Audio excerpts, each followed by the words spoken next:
Hindi pa natapos ang hari sa kasamaan na kanyang ginawa at inutos niya na hulihin si Jeremias at si Baruch. Sinabi ng mga iskriba at mga pinuno, "Umalis na kayo, Jeremias, hindi na kayo ligtas dito."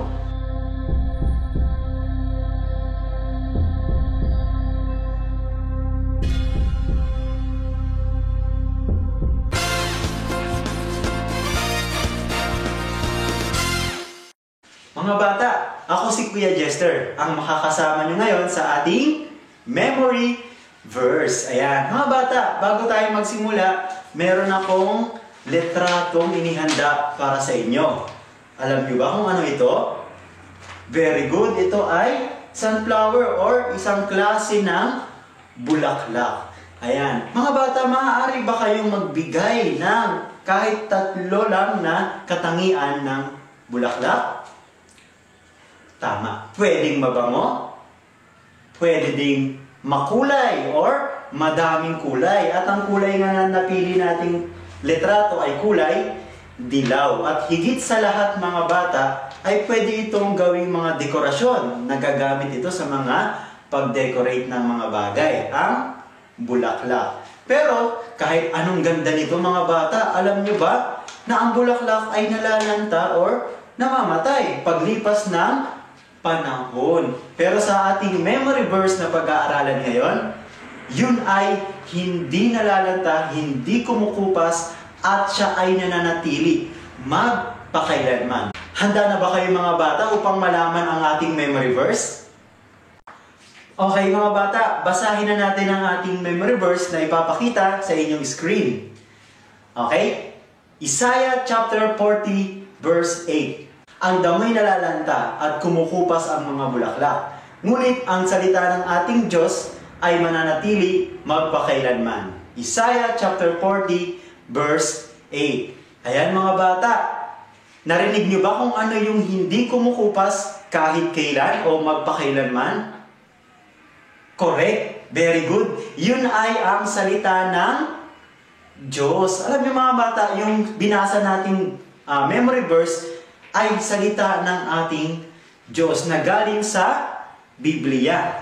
Ayan, itong hawak ni Kuya ay isang Bible o isang Biblia. At nahahati ito sa 2 bahagi. Ang lumang tipan at ang bagong tipan. Matatagpuan ang binasa natin sa lumang tipan. Sa aklat ng Isaiah chapter 40 verse 8. Mga bata, paano naman natin malalaman ang ating chapter? Kung mapapansin natin mga bata sa Bible, kung ano yung malaking numero na makikita natin, yun ay ang chapter. At ang maliliit na numero naman na nakalagay sa bawat talata, yun ay tinatawag na ating mga verses o mga bersikulo. Ayan, kaya ngayon, alam nyo na mga bata, ang verse na binasa natin at alam nyo na din kung saan ito matatagpuan. Kaya sabay-sabay ulit natin basahin or i-recite. 1, 2, 3, go! Isaiah chapter 40 verse 8. Ang damoy nalalanta at kumukupas ang mga bulaklak. Ngunit ang salita ng ating Diyos ay mananatili magpakailanman. Isaiah chapter 40 verse 8. Ngayon naman mga bata, ipapaliwanag ko sa inyo kung ano ang kahulugan ng ating binasang verses. Okay? Ayan, una, ang damoy nalalanta at kumukupas ang mga bulaklak. Ang mga damo o bulaklak mga bata, maganda ito tignan kung sariwa or bagong usbong pa lang. Pero habang tumatagal, habang lumilipas ang panahon o mga araw, ito ay nalalanta at kumukupas. Mga bata, ang mga tao din habang tumatagal, sila ay humihina, nagkakasakit, at yung iba humahantong pa sa kamatayan. Pero alam nyo ba mga bata, na ginawa ng Diyos ang sangkatauhan na perfect. Pero dahil sa kasalanan, ang mga tao ngayon ay hindi na tumatagal sa ating mundo. At hindi na ito mananatili magpakailanman. Okay, pangalawa. Ngunit ang salita ng Diyos ay mananatili magpakailanman. Ang Diyos natin mga bata ay walang simula, walang wakas. At ang kanyang salita ay totoo. Wala ring simula at wala ring wakas. Mga bata, ang Bible o ang salita ng Diyos ay isinulat mismo ng Diyos sa pamamagitan ng mga taong kanyang pinili o mga propeta na tinatawag sa ating Bible. Ayan, kaya makakasiguro ka na ito ay totoo at tapat. At ang salita niya mga bata ay hindi kumukupas. Kahit ilang libong taon na ang lumipas, ay mananatili pa rin siya. Hanggang ngayon nababasa natin siya mga bata. So pwede mo bang sabihin mga bata, mananatili ang Biblia magpakailanman? Isa pa mga bata, sabihin natin, mananatili ang Biblia magpakailanman.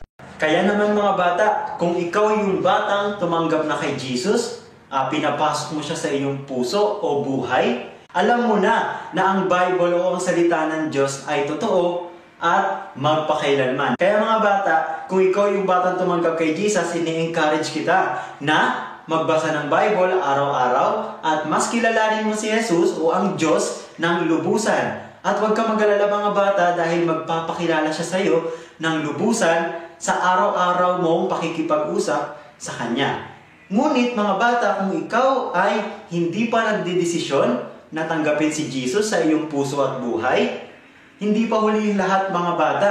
Dahil ngayon, maaari kang magdesisyon. Ngayong nalaman mo na ang Bible o ang salita ng Diyos ay walang simula, walang wakas, at mananatili ito magpakailanman. Maaari ngayon mo lang ito nalaman, pero sinabi din sa Bible mga bata kung gaano tayo makasalanan. Kaya naman, binigay ng Diyos ang kanyang kaisa-isang anak na si Jesus upang ikaw at ako ay mapatawad sa ating mga kasalanan. Kaya mga bata, hindi pa huli lahat upang tanggapin o magdesisyon ka na magsisi at tanggapin si Jesus Christ sa iyong puso at buhay. Kaya lakas loob nating masasabi mga bata ang ating word up. Ang Biblia ay totoo. Ayan, sabay-sabay mga bata nating sabihin. 1, 2, 3, go! Ang Biblia ay totoo.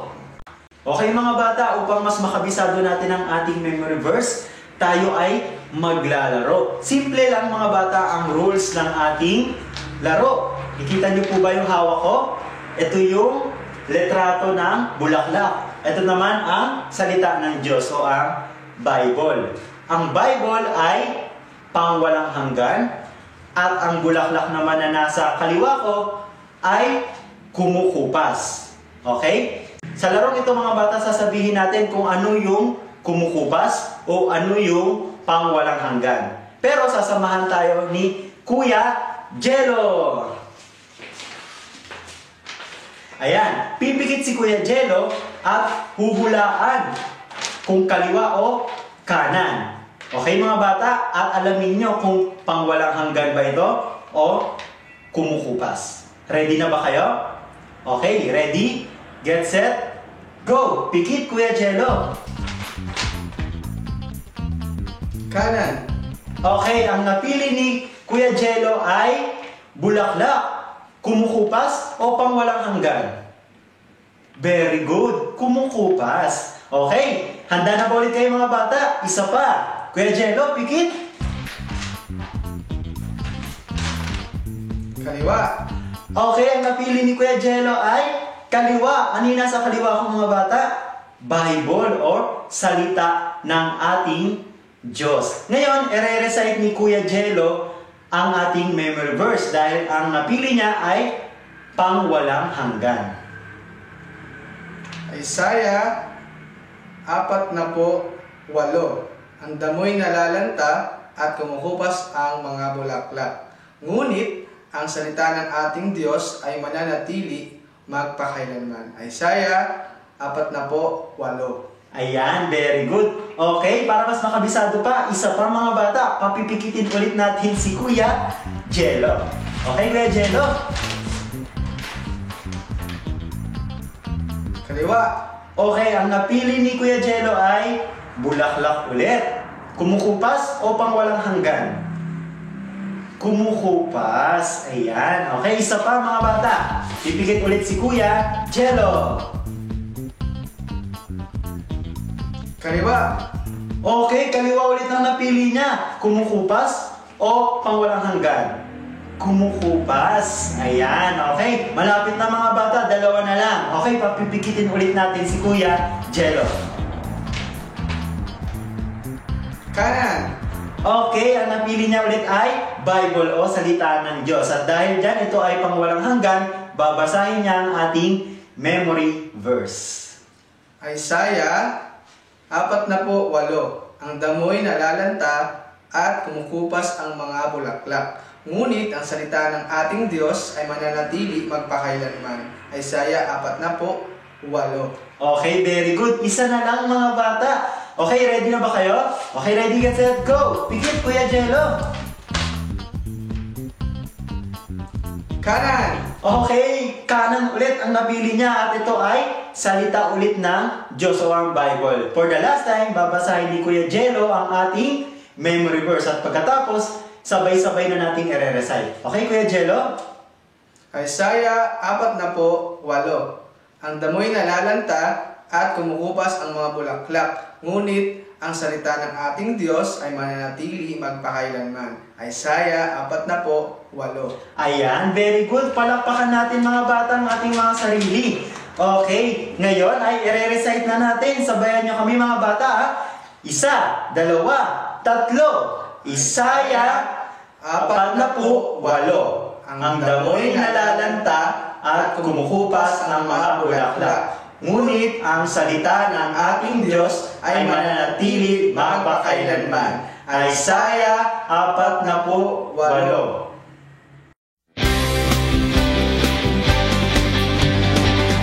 As I read God's word each day, I will ask myself 3 questions. What does it say? What does it mean? What is God saying to me?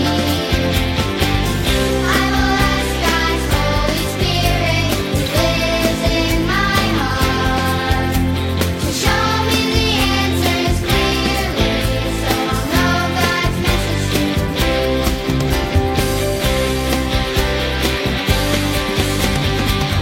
As I read God's word each day, I will ask myself 3 questions. What does it say? What does it mean? What is God saying to me? I will ask God's Holy Spirit who lives in my heart to show me the answers clearly, so I'll know God's message to me.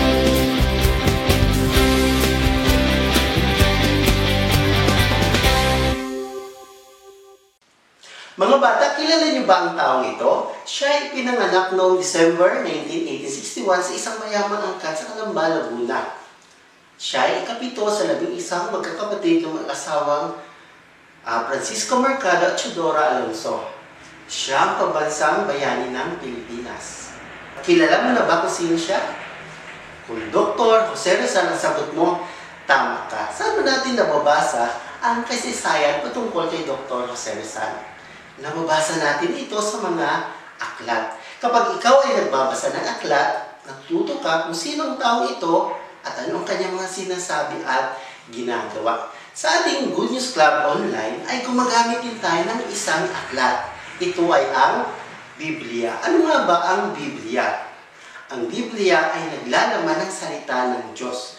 Ibinigay ng Diyos ang Biblia para makilala natin kung sino ang Diyos at kung ano ang tulad niya. Sino nga ba ang Diyos? Ang Diyos ang haring manlilikha. Ibig sabihin, nilikha ng Diyos ang lahat ng mga bagay sa mundong ito. Ano ba yung mga bagay na nilikha ng Diyos? Katulad ng mga puno, halaman, at mga tao. Pero alam mo ba na sa lahat ng mga nilikha ng Diyos, ang tao ang pinaka-espesyal sa Kanya? Maaari niyo bang ipakita sa akin ang inyong mga daliri? Lahat ng tao ay magkakaiba ng fingerprints. Ibig sabihin, ikaw ay mahalaga sa ating Diyos. Sinasabi nga sa unang Juan 4:8, ang Diyos ay pag-ibig. Ibig sabihin, ikaw at ako ay mahal ng Diyos. At ang Diyos na nagmamahal sa iyo ay banal. Ibig sabihin, ang Diyos kailanman ay hindi siya nakakapag-isip, nakapagsalita, nakagawa ng anumang kasalanan. Kaya nga, ibinigay ng Diyos ang kanyang salita para makilala natin kung sino ang Diyos at kung ano ang tulad niya. Paano ba natin malalaman na ang Biblia ay totoong salita ng Diyos? Alam niyo ba na mayroong 40 iba't ibang manunulat ang sumulat ng salita ng Diyos.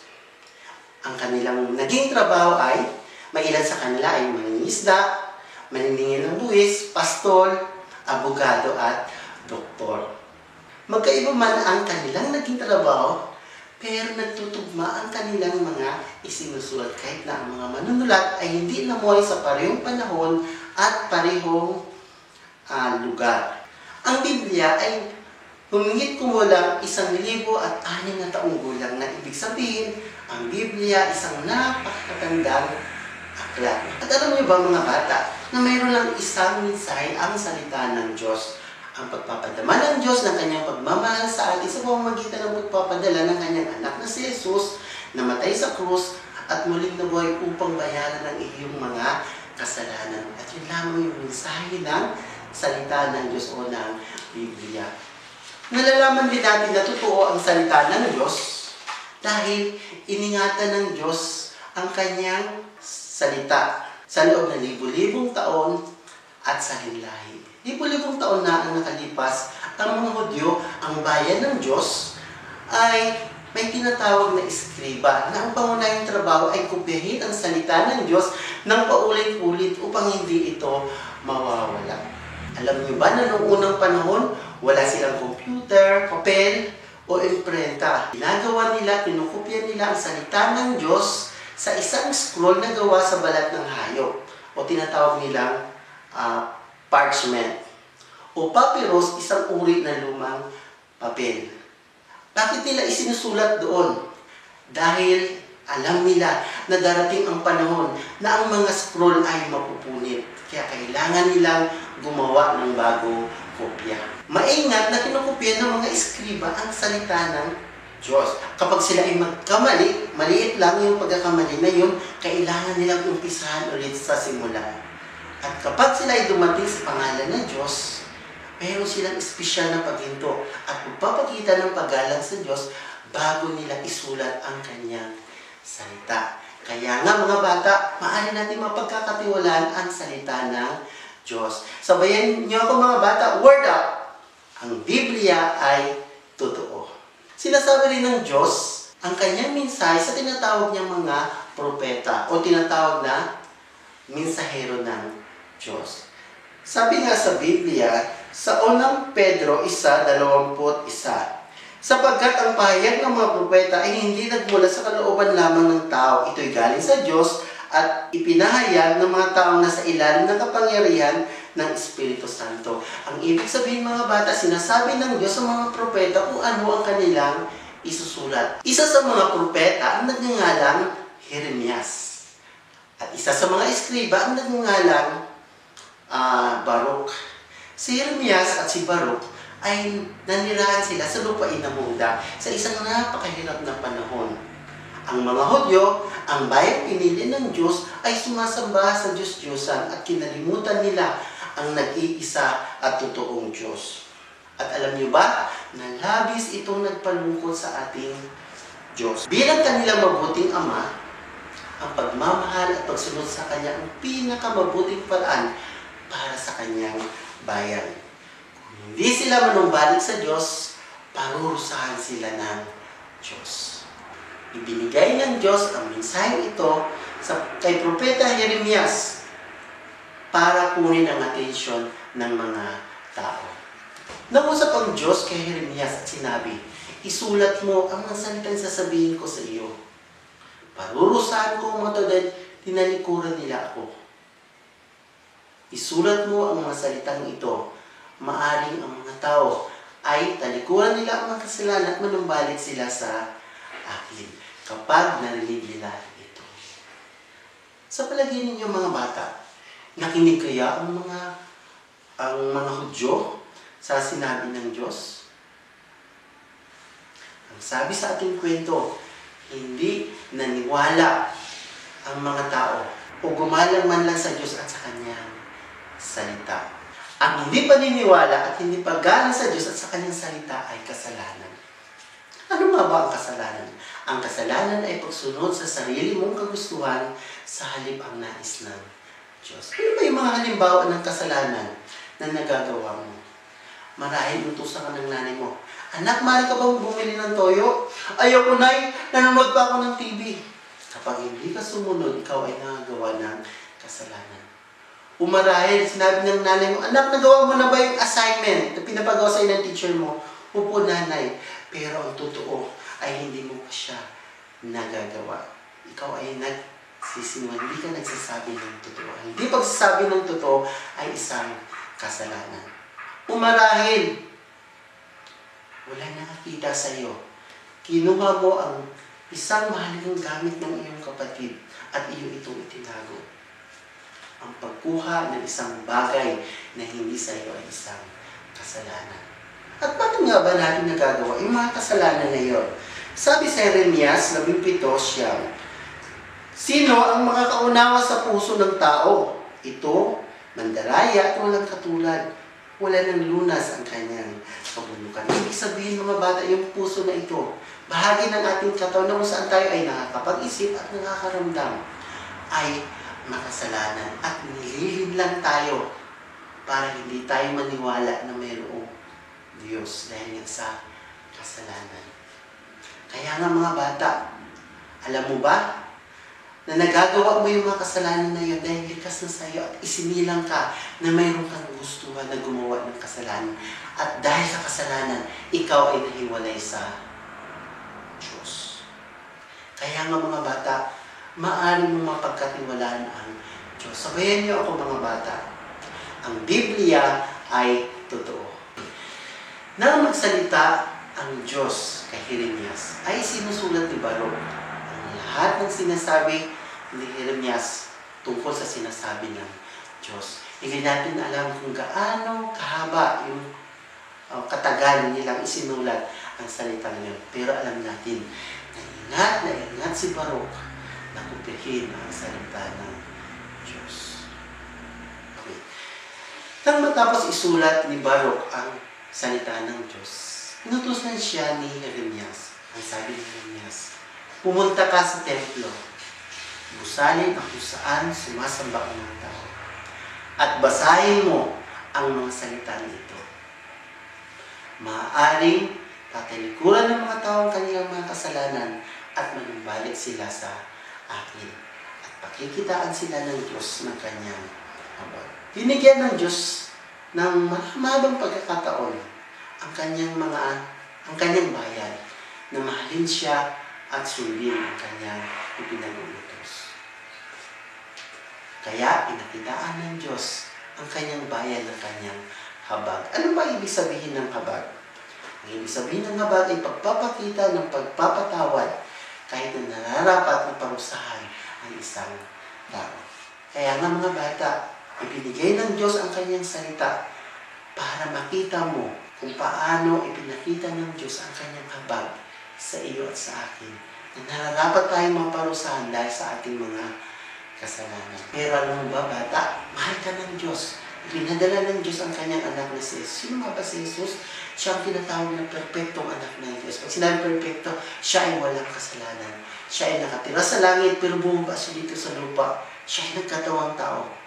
Inalay niya ang kanyang buhay, ang kanyang dugo para sa iyo at para sa akin. Para tayo mapatawad sa ating mga kasalanan. Sinasabi nga sa Hebreo 9:22, at walang kapatawaran ng kasalanan kung hindi sa pamamagitan ng pag-alay ng dugo. Ang dugo ni Jesus na walang kasalanan kung ibinigay niya para sa iyo at para sa akin. Para tayo mapatawad sa ating mga kasalanan. Inako niya ang iyong kaparusahan. Siya ay namatay, inilibing, at sa ikatlong araw siya ay muling nabuhay.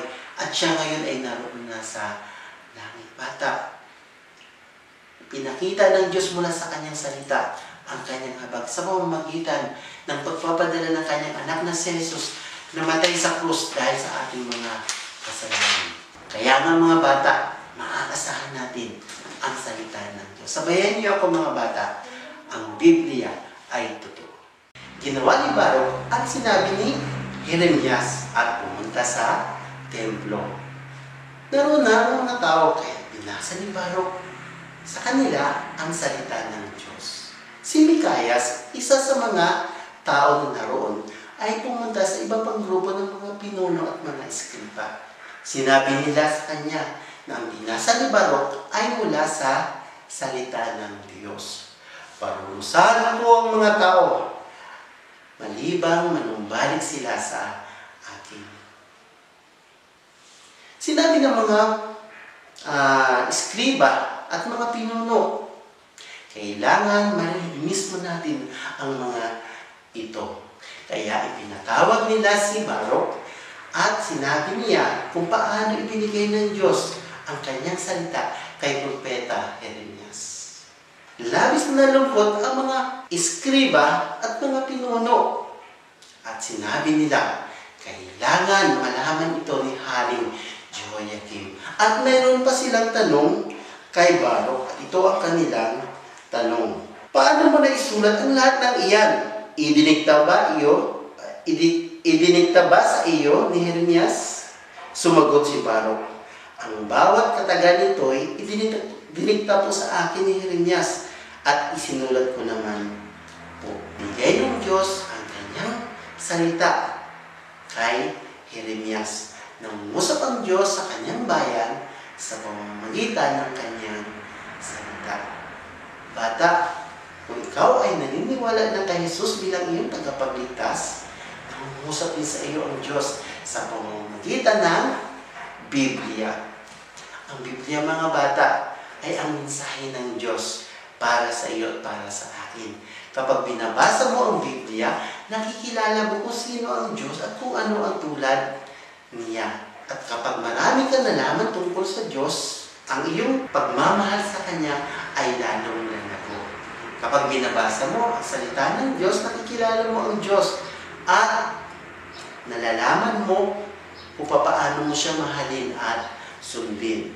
Sinasabi nga dito sa Biblia, sa 2 Timoteo 3:16, ang lahat ng kasulatan ay kinasiya ng Diyos at nagagamit sa pagtuturo ng katotohanan, sa pagtatama sa maling katuruan, sa pagtutuwid sa likong gawain at sa pagsasanay para sa matuwid na pamumuhay. Mga bata, ibinigay ng Diyos ang kanyang salita para malaman natin kung ano ang nais na ipagawa niya sa atin. Alalahanin natin na ang Biblia o ang kasulatan ay kinasihan ng Diyos. Ang ibig sabihin ng mga bata, ang Diyos ang nagtakda. At ano yung dahilan kung bakit ibinigay ng Diyos ang kanyang salita? Ang sabi dito sa Biblia, mga bata, para makilala natin kung sino ang Diyos. Pangalawa, maitutuwid tayo kapag tayo ay nakagawa ng kasalanan. At matutunan natin mamuhay ng tama.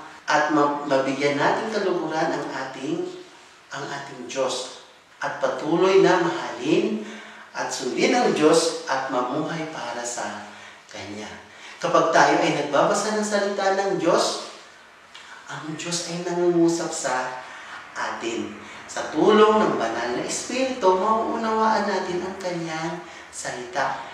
Nangungusap din ang Diyos sa Kanyang bayan sa pamamagitan ng Kanyang salita na ibinigay kay Jeremias. Matapos, sabihin ni Baruch kung paano ibinigay ng Diyos ang Kanyang salita kay Jeremias, sinabi ng mga eskriba at mga pinuno, umalis na kayo, Jeremias, hindi na kayo likas dito. At ganoon na nga ang kanilang ginawa. Kinuha ng mga pinuno ang mga scroll at dinala nila sa bulwagan ng hari. Taglamig noon kaya mayroong apoy na painitan sa silid ng hari. Isa sa mga tao ang kumuha ng scroll at kanya itong sinimulang basahin sa hari. At nakinig ang hari doon sa salita na kanyang binabasa. At alam niyo ba, mga bata, mayroong isang bagay na nakagulat ang ginawa ng hari. Kumuha siya ng kutsilyo at sinira niya ang scroll at itinapon niya iyon sa mga apoy. At ang mga tao ay nagulat sa ginawa ng hari at nakiusap sila, "Kamahalan, nakikiusap po kami sa inyo. Itigil niyo po iyan," sabi nila. Pero hindi nila napigilan si Haring Jehoiakim Patuloy niyang sinira ang mga scroll at inihagis niya ito hanggang sa nasunog na ang mga scroll. Mga bata, tuluyan na kayang nawala ang mga scroll o ang salita ng Diyos. Dahil sinunod ng hari, tuluyan na kayang nawala. Hindi pa natapos ang hari sa kasamaan na kanyang ginawa at inutos niya na hulihin si Jeremias at si Barok. Pero itinago sila ng Diyos at iningatan sila ng Diyos mula sa hari. Pagkatapos sunugin ng hari ang mga scroll, muling kinausap ng Diyos si Jeremias at isulat ang bahagi ng kasulatan na sinunog ni Haring Jehoiakim. Marahil sinabi rin ng Diyos kay Jeremias ang parusa niya kay Haring Jehoiakim. At wala ni isa man sa kanyang mga anak ang magiging hari pagkatapos niya.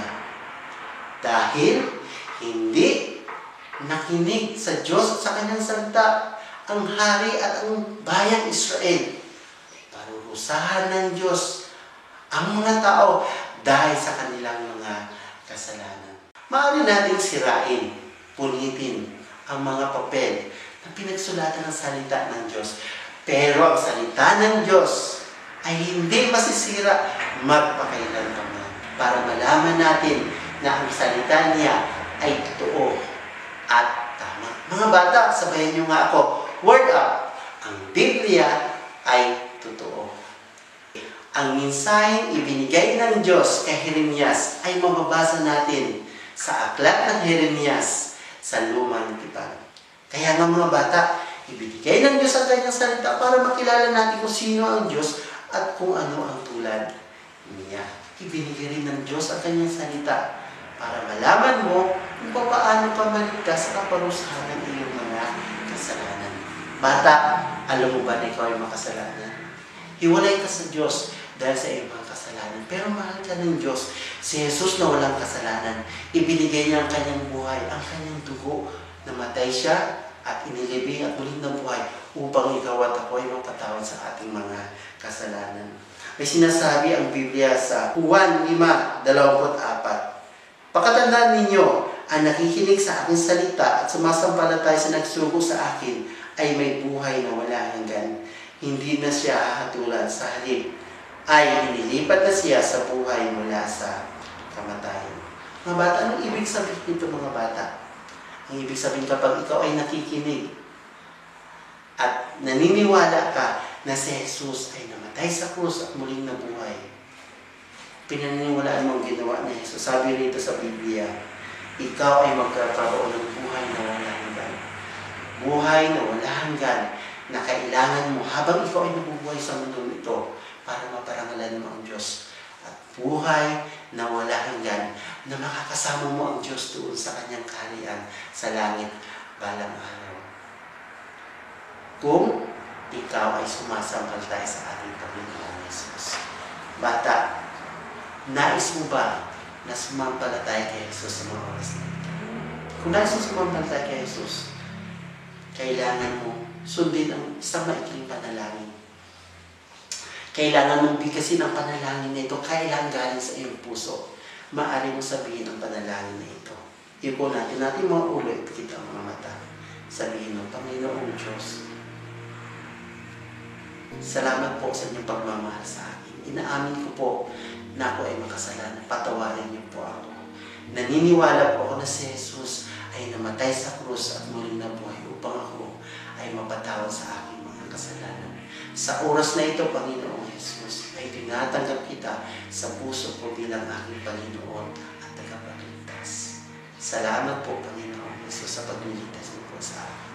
Sa pangalan ni Jesus. Amen.